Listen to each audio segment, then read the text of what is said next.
Hello, welcome to assignment 3. In this assignment, what we're looking at is evidence that there has been changes in the ecosystem in California. So that evidence may come from looking at tree rings, or it may come from looking at pollen data. So these things have been around longer than we have recorded history, so we can go back further in time to see if there has been changes in the climate in California, and those changes in climate then would affect the living organisms that are living in that climate. So let's get started with this. This video will have a PowerPoint. As we move through the PowerPoint, you'll be able to answer questions. The PowerPoint will be in order according to the questions, so the questions are in order according to the PowerPoint, so just follow along. So here we go. Climate clues in tree rings and pollen cores. In previous lessons, we've tried to answer the question, what has changed in the grasslands of California? And things that have changed is that humans have brought invasive species to California that have changed the grasslands. Some of these species were brought on purpose. Palm trees, California bass, not California bass, but bass, crawdads, and some of them were not brought on purpose, which is the bluegrass, the star thistle. So what we did before in previous lessons, we surveyed the vegetation of a California grassland. This survey created a baseline, a clear picture of what the grassland's current state is, what plants are there now, and what plants are in different areas.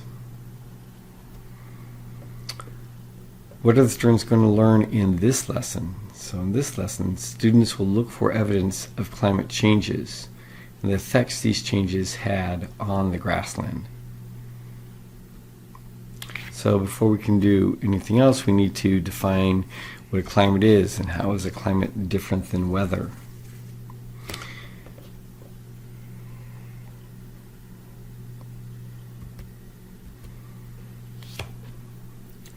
What are the students going to look for in this lesson? Well, in this lesson, students will look for evidence of climate changes and the effects these changes have had on grassland ecosystems. So changes can be short-term or long-term. You might have a drought, which we just got out of a few years ago, and in those drought years, there were different plants that grew better than other plants. And now we've returned to more of a wet cycle, and in those wet cycles things are returning back to more of a baseline state. So what we tried to get in the last lesson is a baseline of what the ecosystem looks like, what plants are in this ecosystem, and we'll use that baseline to see how things change back and forth. And sometimes changes can be long term, where the climate slowly gets warmer and warmer or gets colder and colder, and then over a long term those changes are going to affect the kinds of plants and animals that live in that ecosystem. Because as the plants change, then the relationship with the animals also change. So let's look at the difference between climate and weather. So weather is the daily temperature and precipitation. And precipitation is the amount of rainfall in an area. So let me bring up my laser pointer here so things are a little bit easier for us to see. So weather is the temperature and precipitation. So it is, is it going to be hot because it's sunny? Is it going to be cool because it's cloudy? Is it going to be cold because cold airs come from somewhere and it's cloudy? Is it going to be rainy? Is there going to be rain or snow or sleet?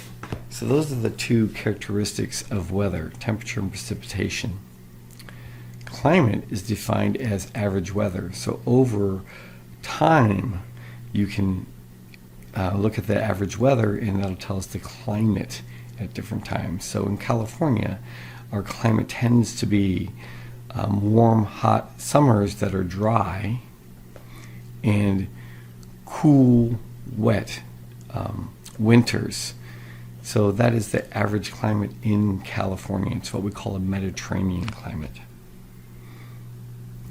So now, how is weather different than climate? So this graphic will tell us the difference. So take a second to, if you need to answer these questions on your worksheet if you haven't. So weather is a short-term variation in the atmosphere. Weather is the day-to-day stuff. It was good yesterday. What's it like today? What's it going to be tomorrow? That's weather, short-term variations. Climate is weather conditions over a long time. It's the average weather. Climate change has become a burning issue in the world these days because of global warming, more CO2 in the atmosphere, which is affecting the daily weather, and that is changing the climate overall in different places. So take a second, if you haven't, to put this information down. If you need to go back, please do so. So weather versus climate. So in your activity, I'm asking you which of these graphics shows weather or climate. Which map above shows weather and which shows climate? Explain your choice. So is this weather or is this weather? Which one is showing average temperature and precipitation, and which one is showing sort of the daily temperature and precipitation? Then explain your answer. Moving on. So tree rings can tell you things about climate change. So you've probably seen tree rings in pictures or at museums or even when you're out on walks. List two pieces of information that tree rings can provide someone about climate. So tree rings can provide information about the temperature and the rainfall in an area. So those are the two things. It can provide temperature, it can provide rainfall. What do wider tree rings indicate? So wider tree rings, or tree rings can indicate various things, but wider tree rings tend to indicate more rain. So late summer or fall, there's less growth because in California there's less rain, so there's not as much growth going on. But early spring, late winter, you'll have more water. And the water can come not just from rain, but it can come from runoff from snow. So in California there's a lot of snow that falls in the winter and then it starts melting, so there's a lot more water for trees to grow on in early spring when there's more sunlight. So tree rings can tell us rainy seasons, and if the tree ring is really small, it would indicate a dry season. So wider bands indicate more growth, which can be an indicator of more rain and other favorable weather conditions.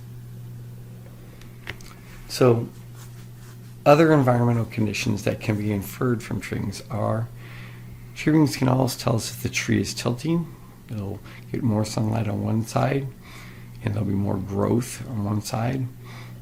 It can tell us if there's been other trees that have been overarching it and it has finally got a big enough it can break through. So you'll have periods of low growth when there's a cloud or a crown of trees covering it, and then it finally breaks through and it can start growing. It can indicate forest fires, can indicate insect damage, can indicate wind. So these are some of the things that tree rings can indicate. So which place, A or B, indicates a year of low rainfall? Would it be A, which seems to be wider, or B, which seems to be narrow, which indicates low rainfall? So now we're going to move into pollen. So first off, what is pollen? Well, pollen are little grains that float in the air, and we tend to be allergic to it. So what are these grains? These grains are fine, powdery substance, typically yellow, consisting of microscopic grains discharged from a male. Discharged meaning let go or given off. So microscopic, very small grains that are given off by male parts of a flower or from a male cone. Each grain contains a male gamete, which is sperm, that can fertilize a female ova. to which pollen is transported by wind, insects, or other animals. So pollen is just the sperm of plants or trees that is being transmitted in the wind. So what can pollen in soil samples tell us about an area? Well, first off, I just wanted to go over how do we collect the pollen. Well, pollen can be collected by digging in the soil. And if you dig down further, you're going to get older pollen grains, or we're going to get an idea what pollen was given off back in time. And that can be an indicator of the plant species. So what can pollen soil samples tell someone about an area? Well, we'll get these different samples for different layers, some early near the surface and some that were taken further down, which would be older soil samples. And the pollen found in these soil samples can tell us the types of plants that lived in an area at a specific time. However, this data can be biased towards the plants that produce small wind-borne pollen that is widely dispersed. If you have a plant that does not do that, then obviously it would not be in this sample, even though it might have grown at that time. So different plants have variations in pollen size, shape, and color.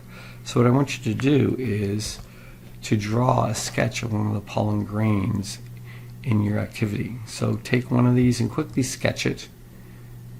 You will be counting some of these later. So take one and sketch it. If you need to pause the video, please do so.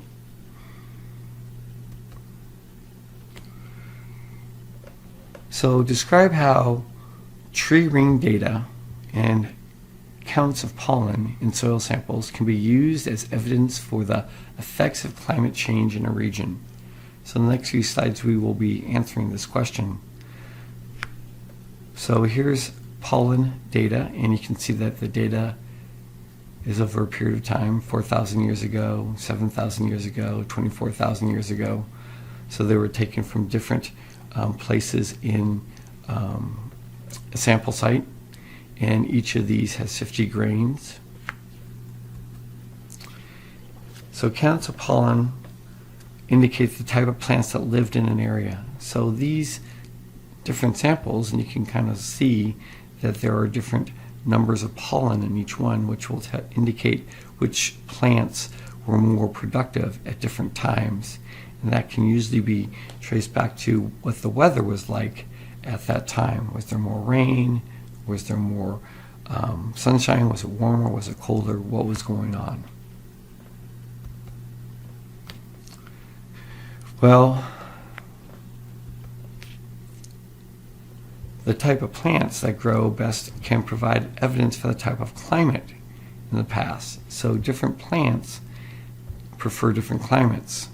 So Emmerich, it's Mediterranean climate, cool, wet winters, warm, dry summers. Greasewood, dry climate, cold, dry winters, hot, dry summers. So the different type of plant produce a different type of pollen, and that can be an indicator of what the climate might have been like in the past, if there is more of that plant or less of that plant. Well, we can cross data with tree rings. The tree ring data can be cross-referenced with the pollen data to see if climate change has affected. So we can go back in a tree ring and go, okay, well, 7,000 years ago there was more of this plant than there was 24,000 years ago. Was there more rain or less rain? This plant likes this kind of climate. So we can go back from the tree rings and figure out, well, this tree had more of a growth, so there was more rain or at least more runoff. So that corresponds with this plant seems to like more rain also. So it was probably rainier, less dry, and possibly warmer at that time. So the tree ring data can be cross-referenced with the pollen grain data to see if climate change has affected the types of plants in a region. Well, what evidence will this lesson provide to help understand the invasive water hyacinth in the Delta? So we have this invasive plant called water hyacinth that is in the Delta and is affected. And we want to know what evidence will this lesson provide to help understand this? Well, in this lesson, students will see tree ring evidence and pollen soil sample size evidence that will support the claim that climate change will affect the spread of water hyacinth. So if the climate is changing, will that help this plant or will that hurt this plant? So will this be a positive or negative effect on the plant if the climate is changing? And will the change be short-term or long-term?